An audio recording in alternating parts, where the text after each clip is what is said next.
the Word was with God, and the Word was God. He was in the beginning with God. All things were made through him, and without him was not anything made that was made. In him was life, and the life was the light of men. The light shines in the darkness, and the darkness has not overcome it.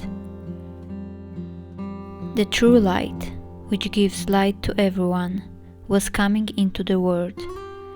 He was in the world, and the world was made through him, yet the world did not know him.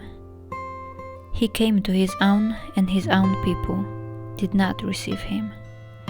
But to all who did receive him, who believed in his name, he gave the right to become children of God, who were born not of blood, nor of the will of the flesh, nor of the will of man, but of God.